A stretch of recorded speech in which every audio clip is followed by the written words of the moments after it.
오늘 여러분과 함께 살펴볼 과는 제3과입니다. 구속자 하나님이 심판하시고 구원하시다라고 하는 우리 제3과의 내용을 여러분과 함께 살펴보겠습니다.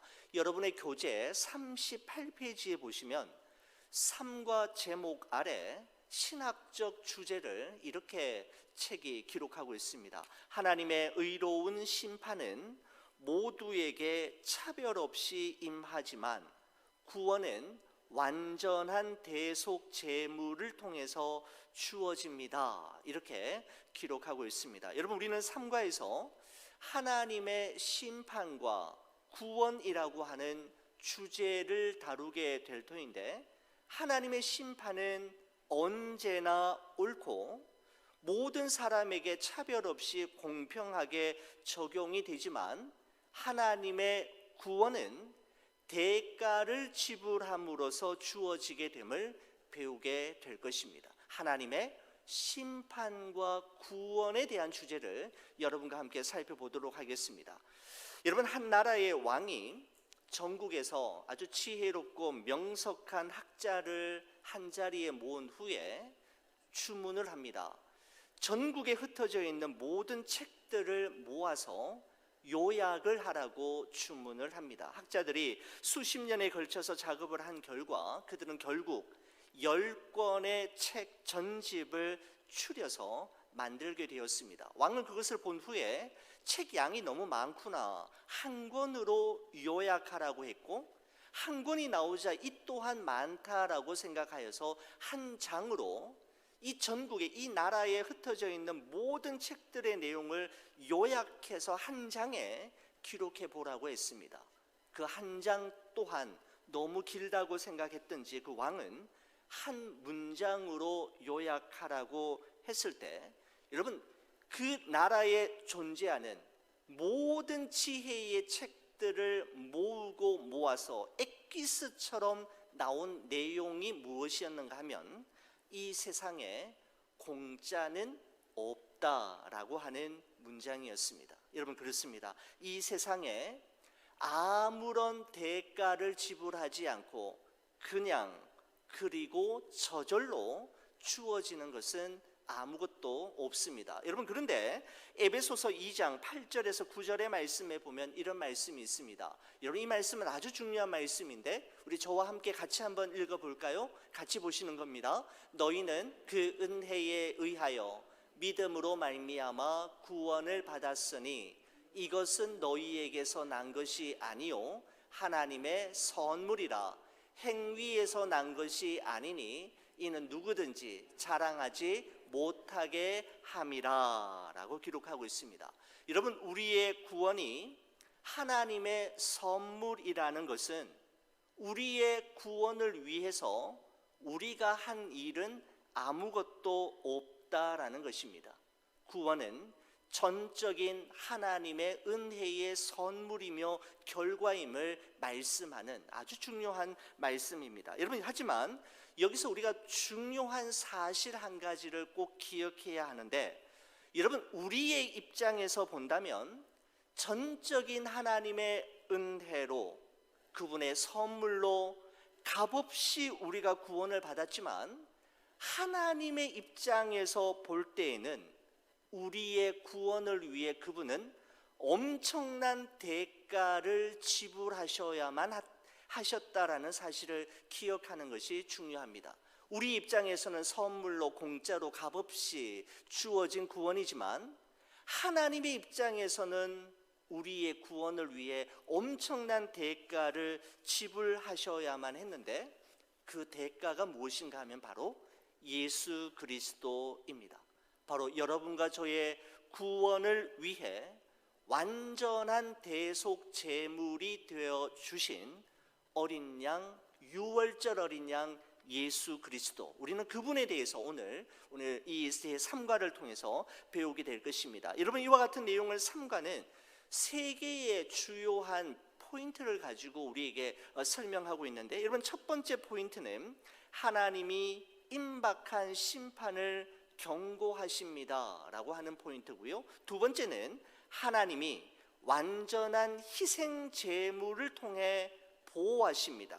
세 번째 포인트는 하나님의 심판은 엄중하고 그분의 자비는 무궁합니다라고 하는 큰 3대지를 가지고 오늘 이 과를 진행하고 있는 것을 보게 됩니다. 자, 먼저 여러분의 교재 42페이지에 보시게 되면 핵심 교리 99가지 중에서 42번째 주제를 담고 있는데 42번은 뭐냐면 죄와 죽음에 대한 내용입니다. 여러분 이런 글이 있죠? 그게 한번 책을 보십시오. 죄의 궁극적인 결과는 죽음, 즉 육체의 죽음, 영적 죽음, 그리고 영원한 죽음입니다. 에덴 동산에서 하나님은 아담과 하와에게 선악을 알게 하는 나무의 열매를 먹으면 반드시 죽으리라고 분명하게 말씀하셨습니다. 에덴 동산에서 일어난 타락의 결과로 주어진 죽음은 육체의 죽음뿐 아니라 하나님과의 분리를 뜻하는 영적 죽음까지도 포함합니다. 따라서 그리스도의 구속의 은혜를 받지 못한 채 죽은 사람은 하나님과 분리된 영적으로 죽은 자로서 다시는 하나님 나라에 들어오지 못하고 영원한 형벌 가운데 놓이는 영원한 죽음을 당하게 됩니다 라고 기록하고 있습니다. 아주 중요한 교리이죠.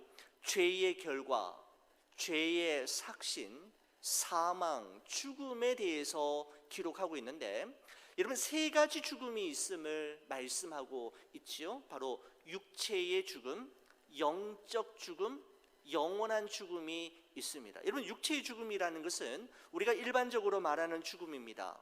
영혼과 육체가 분리되는 것. 여러분 이 죽음은 그리스도인이나 예수님을 믿지 않는 사람이나 믿는 사람이나 모든 사람에게 주어지는 공통적인 죽음을 바로 육체적인 죽음이라고 할 수가 있죠. 여러분 그런데 그 다음에 나오는 영적 죽음이라고 하는 것은 육체의 죽음이 영혼과 육체가 분리되는 것이라면 영적 죽음이라는 것은 하나님과 그 사람과 분리되는 것이 영적 죽음입니다.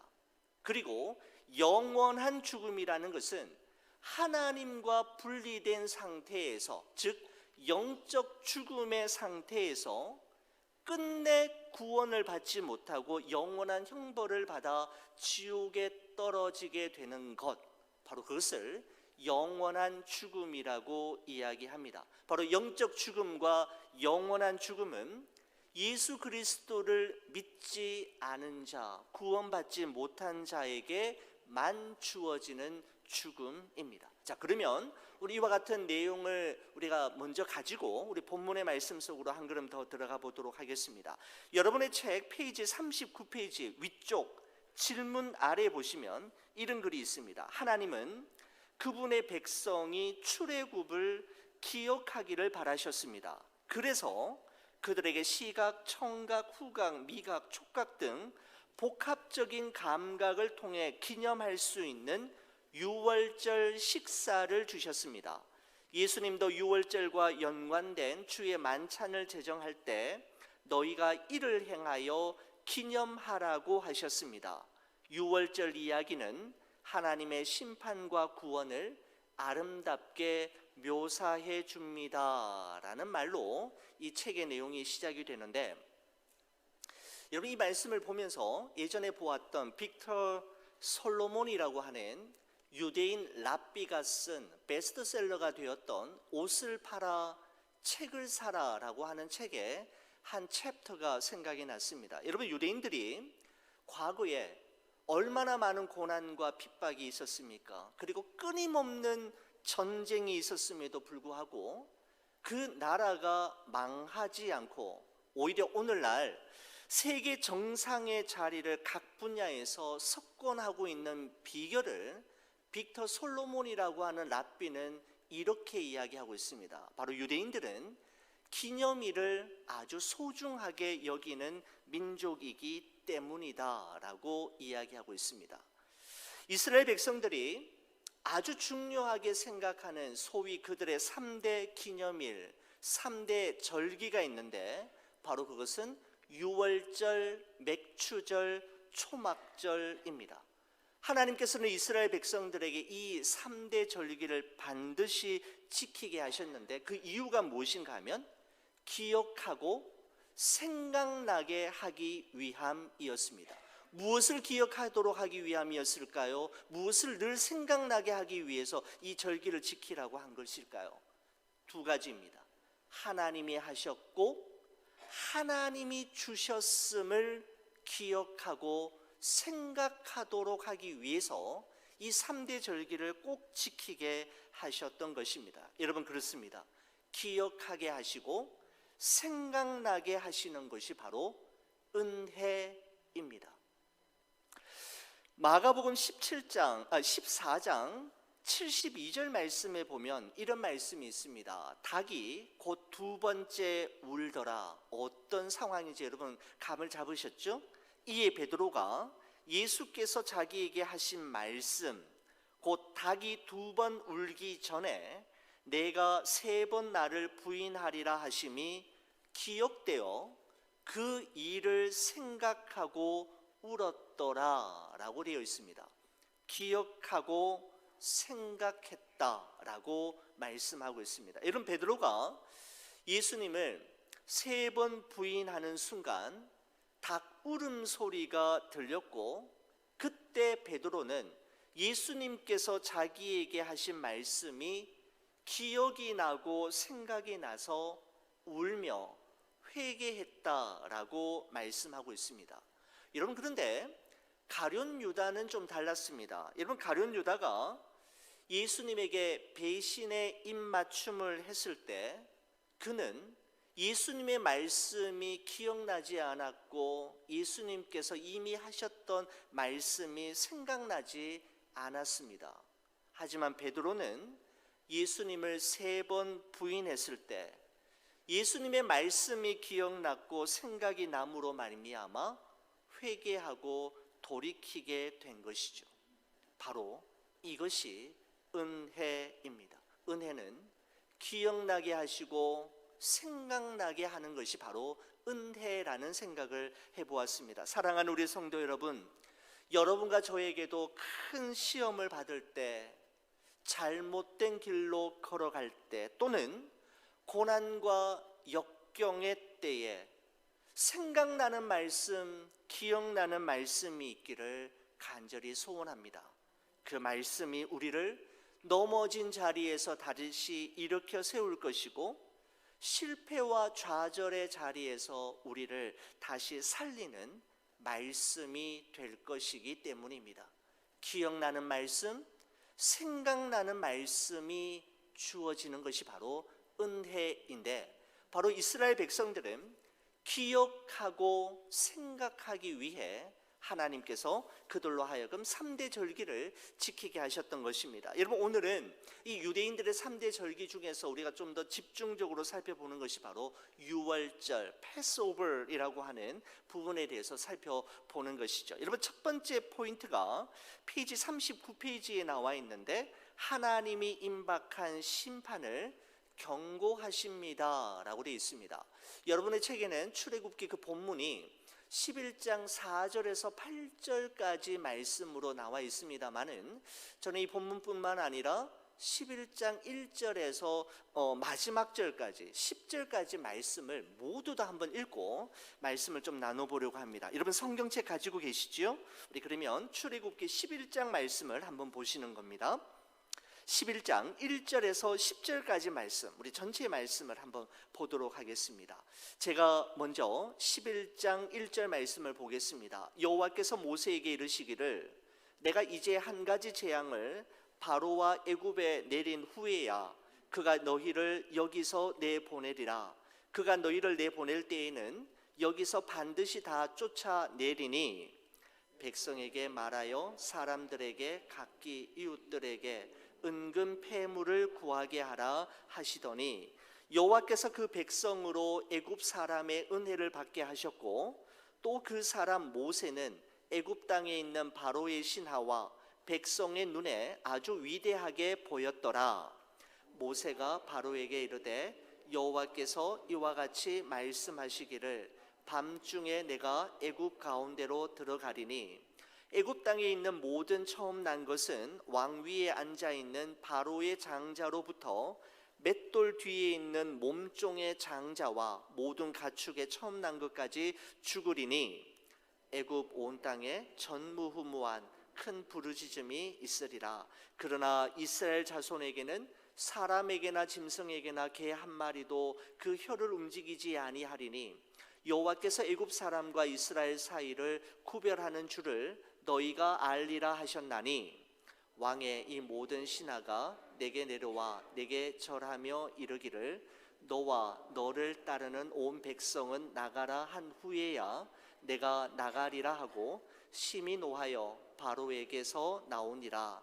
여호와께서 모세에게 이르시기를 바로가 너희의 말을 듣지 아니하리라. 그러므로 내가 애굽 땅에서 나의 기적을 더하리라 하셨고 모세와 아론이 이 모든 기적을 바로 앞에서 행하였으나 여호와께서 바로의 마음을 완악하게 하셨으므로 그가 이스라엘 자손을 그 나라에서 보내지 아니하였더라. 아멘. 우리 주의 말씀입니다. 저는 여러분 이 첫 번째 포인트, 하나님이 임박한 심판을 경고하셨습니다 라고 하는 이 첫 번째 포인트, 이 첫 번째 대지를 설명하면서 두 가지 말씀에 좀 초점을 맞추어서 설명을 한번 하고 싶습니다. 먼저는 하나님께서 마지막 10번째 재앙, 즉 장자의 죽음 재앙을 앞두고 모세를 통해서 이스라엘 백성들에게 아주 이상한 주문을 하시는 것을 볼 수가 있습니다. 여러분의 성경책 11장 2절의 말씀을 보시면, 제가 PPT로 준비했습니다. 한번 11장 2절에 보십시오. 무엇을 말씀하시는가 하면 백성에게 말하여 사람에게 각기 이웃들에게 은금 패물을 구하게 하라 하시더니 라고 되어 있습니다. 무슨 말이냐면 이제 마지막 재앙을 통해서 바로가 항복하고 이스라엘 백성들을 내보내게 될 터인데 출애굽하기 전에 애굽 사람들로부터 은금 패물을 얻어 놓으라 라고 말씀하시는 것입니다. 은금 패물을 출애굽할 때 이스라엘 백성들이 애굽 사람들로부터 은금 패물을 미리 얻어두었다가 그거 가지고 출애굽하라는 것입니다. 아니 아무것도 존재하지 않는 광야 한복판으로 나갈 터인데 갑자기 그 광야 한복판에서 은금 패물이 무슨 소용이 있단 말입니까? 여러분, 그런데 하나님께서 우리에게 무엇인가를 말씀하시고 순종을 요구하실 때에는 반드시 이유가 있다라는 사실을 기억하는 것은 너무나도 중요합니다. 그냥 한 번 이렇게 말씀하시는 것이 아니라 그 말씀 속에는 그 말씀을 통해 이루어질 하나님의 특별한 이유와 계획이 있다라는 것이죠.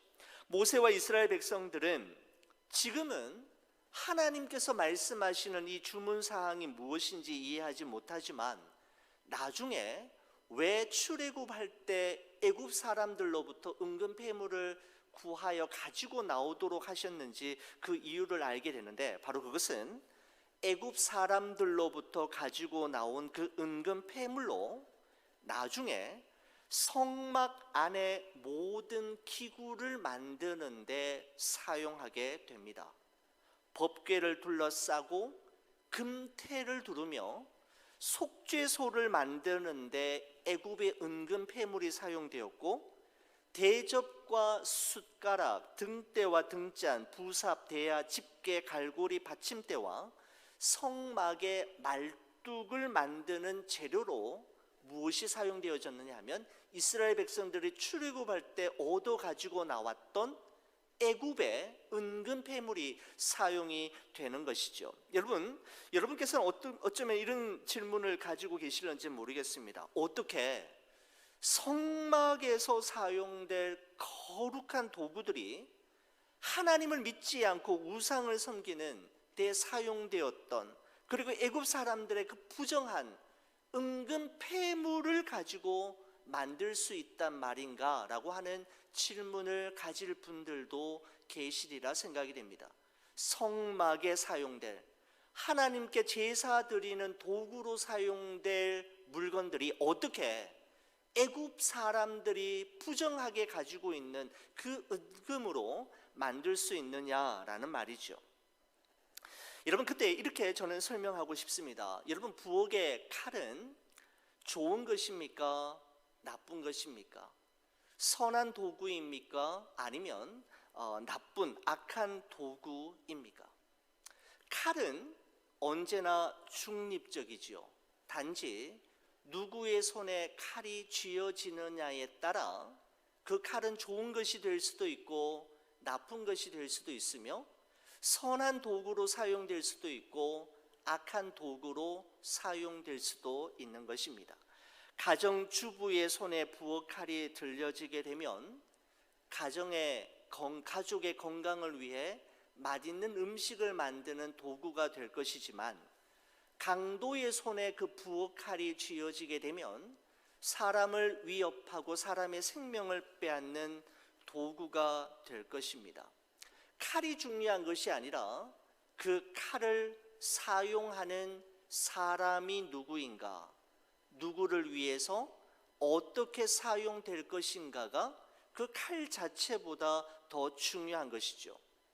여러분, 저는 한국에서 보수 교단인 고신 측에서 어린 시절부터 신앙생활을 시작해서 대학생 때까지 고신 측에서 신앙생활을 했습니다. 그리고 보수 교단인 장로교 합동 측 신학교에서 신학을 배우고 목사 안수를 받았습니다.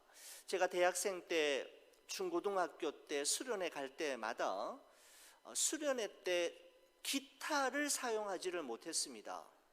하나님을 찬양하고 하나님을 찬송하는 도구는 오로지 피아노와 올겐만 가능했습니다. 드럼, 기타 전혀 사용할 수 없었는데, 세상 밤무대에서 사용하는 도구를 교회에서 사용하는 것은 있을 수 없다라고 하는 생각이 보수 교단에서 나왔던 대부분의 말씀들이었습니다. 여러분, 하지만 기타나 드럼 자체가 세속적이거나 부정적인 악기가 아니라 드럼과 기타를 사용하는 사람이 누구인가가 중요한 것이죠. 그것을 사용하는 사람이 어떤 사람인가, 무엇을 위해 어떻게 사용하는가에 따라 그 드럼과 기타가 달라지게 되는 것이죠. 마찬가지로 애굽 사람들의 은금 폐물이 깨끗한가 부정한가, 선한가 악한가를 판결하는 것보다 더 중요한 것은 그 애굽의 은금 폐물이 누구를 위해 무엇을 위해 사용되었는가일 것입니다. 사랑하는 우리 교회 여러분, 여러분과 저에게 있는 시간과 물질과 섬김과 헌신이 하나님의 나라를 위하여, 그리고 그분의 영광과 기쁨을 위하여 드려진다면 하나님은 그것이 무엇이든 간에 귀하게 받으실 것입니다. 여러분, 한편 이 애굽 왕 바로가 이미 9가지 재앙들을 통해서 애굽 전 지역과 또 애굽 온 백성들이 고생하고 완전히 망해버리는 것을 두 눈으로 목도했음에도 불구하고 이 애굽 왕 바로는 돌이키지 않았지 않습니까? 여러분, 그런데 우리가 이 말씀 속에서 좀 주목해 볼 말씀이 있습니다. 출애굽기 11장 10절 말씀 때문입니다. 여러분, 거기 말씀해 보면 이런 말씀이 있습니다.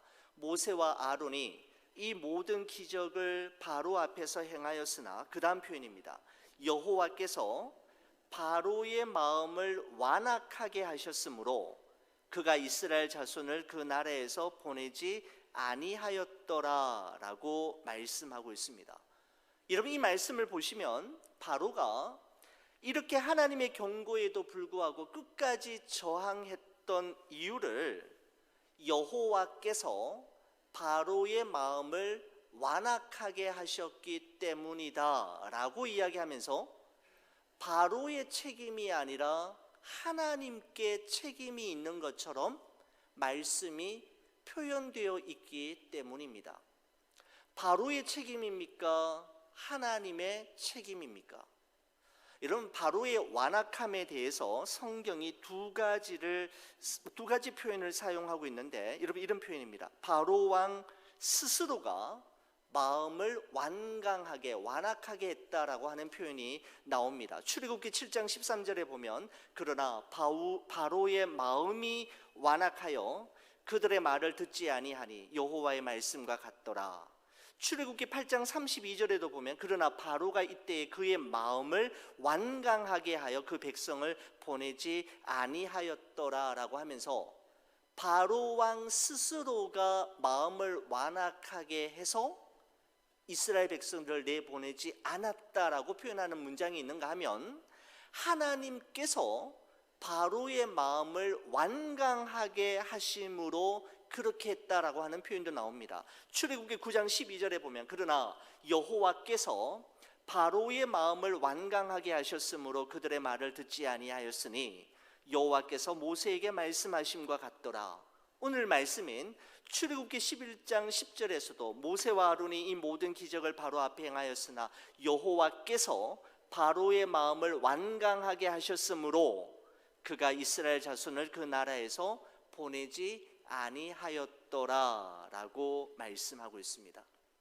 애굽에 내린 여러 가지 재앙에도 불구하고 바로 왕이 이스라엘 백성을 내놓지 않은 이유는 바로 스스로가 자신의 마음을 완강하게 했기 때문도 있지만, 성경은 또한 하나님께서 바로의 마음을 완강하게 하셨기 때문에 그렇게 되었다라고 표현하는 것도 볼 수가 있는 것이죠. 앞서 말씀드린 대로, 그러면 바로의 책임입니까? 하나님의 책임입니까?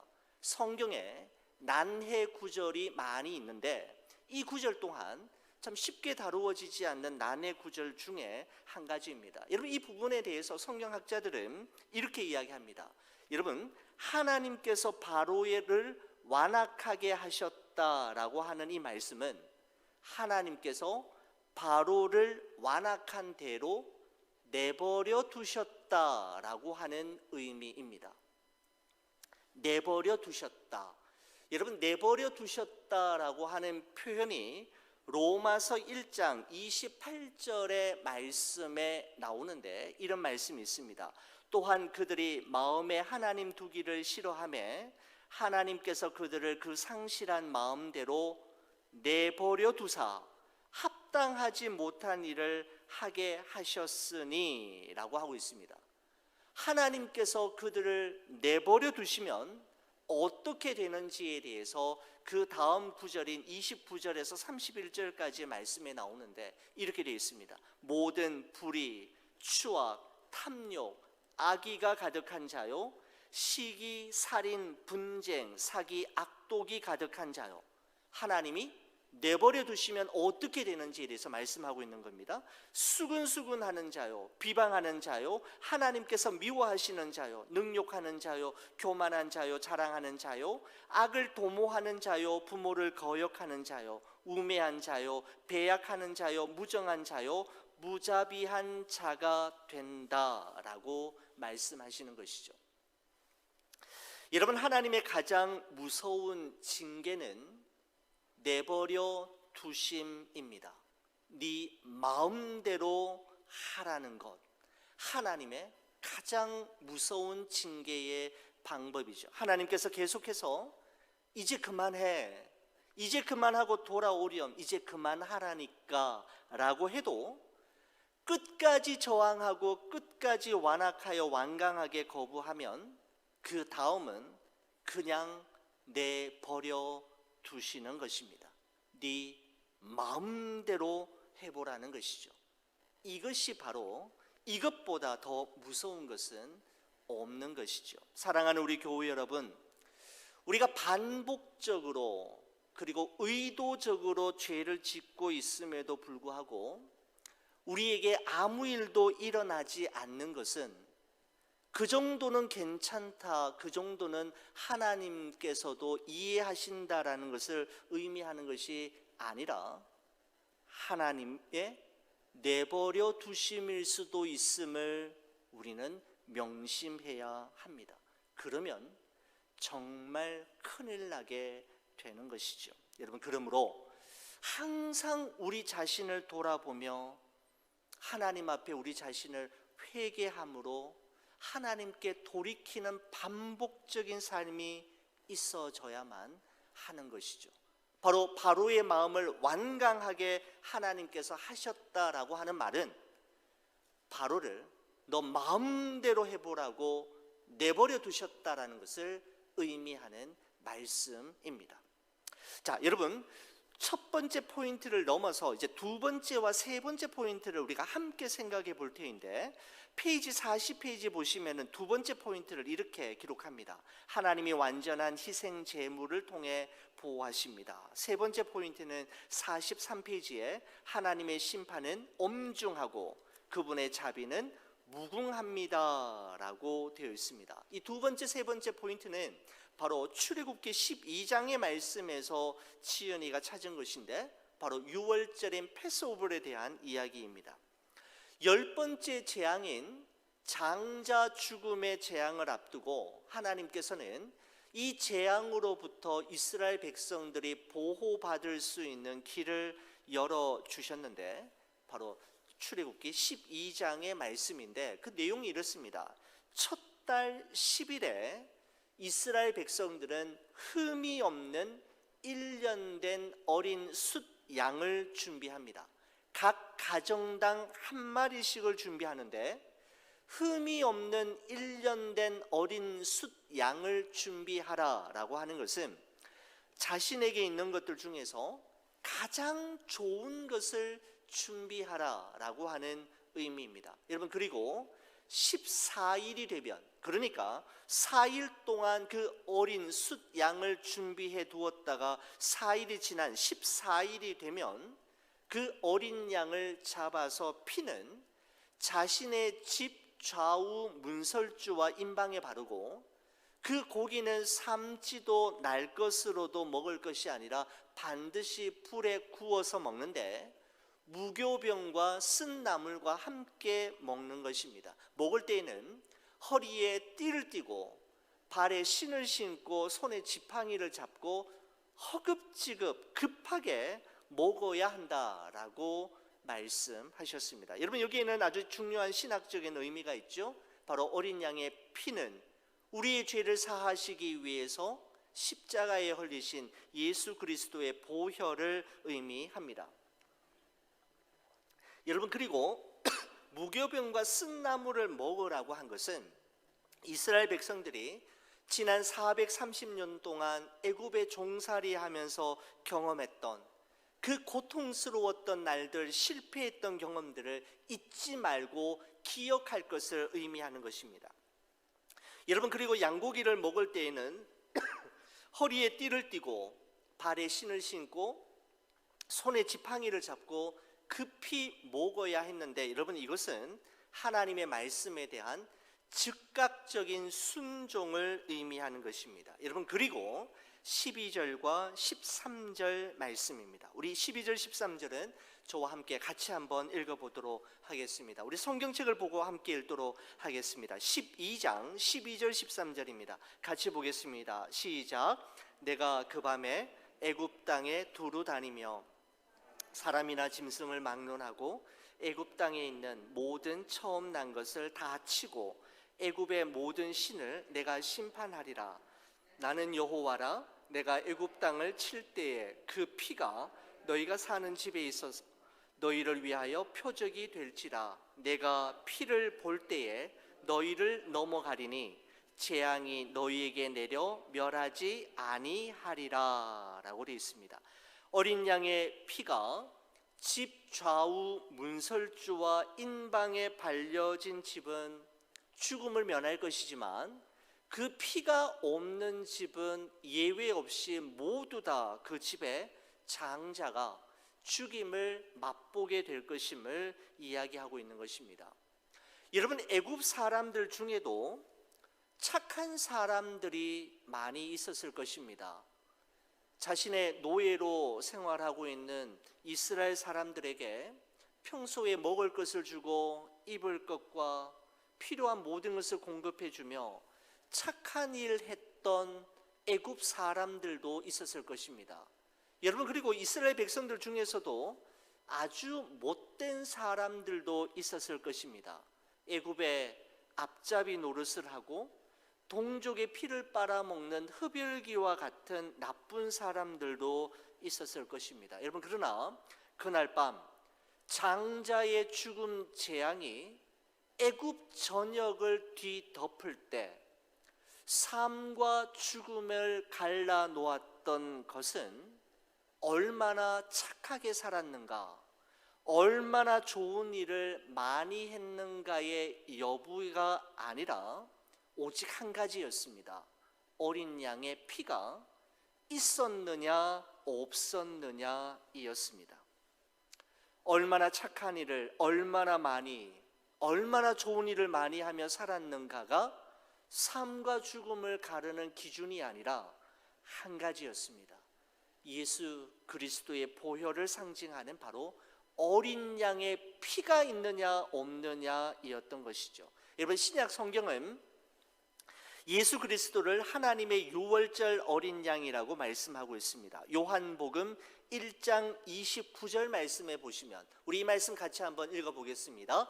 이튿날 요한이 예수께서 자기에게 나오심을 보고 이르되, 보라, 세상 죄를 지고 가는 하나님의 어린 양이로다 라고 말하고 있죠. 고린도전서 5장 7절 말씀도 같이 한번 읽어볼까요? 너희는 누룩 없는 자인데 새 덩어리가 되기 위하여 묵은 누룩을 내버리라. 우리의 유월절 양 곧 그리스도께서 희생되셨느니라 라고 기록하고 있습니다. 우리를 영원한 죽음으로부터 해방시켜 구원받을 수 있는지 없는지의 여부는 우리의 선행과 공로와 업적의 여부와 많고 적음에 따라 결정되는 것이 아니라 유월절 하나님의 어린 양 대신 예수 그리스도의 보혈로 죄사함을 받았느냐 받지 않았느냐에 의해서만 가부가 결정이 되었던 것입니다.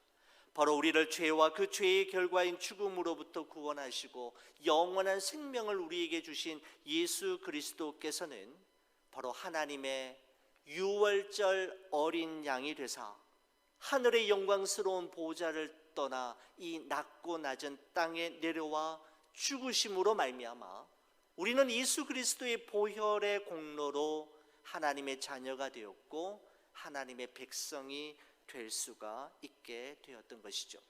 오늘 이 제3과를 내용을 그리스도와 연결시키는 글이 여러분의 교재 페이지 46페이지 맨 아래쪽에 있습니다. 한번 보십시오. 하나님의 백성이 심판을 면하도록 흠없는 어린 양이 희생되었던 것처럼 예수 그리스도는 하나님의 진노에서 우리를 보호하시기 위해 희생 대신 유월절 어린 양이십니다 라고 마지막 결론을 짓고 있는 것을 보게 됩니다. 바로 출애굽기 12장에 기록된 유월절 어린 양은 장차 온 인류를 구원하시기 위해 이 땅에 오실 바로 예수 그리스도를 상징하고 예표하는 사건이었습니다. 여러분, 출애굽의 역사는 유월절이 있었기에 가능했고 출애굽의 여정은 유월절과 함께 시작이 되었던 것처럼 여러분과 저의 이 땅 위의 크리스찬의 새로운 삶 또한 영적 유월절 사건인 예수 그리스도의 십자가의 죽음과 부활하심으로 말미암아 시작이 되는 것이죠.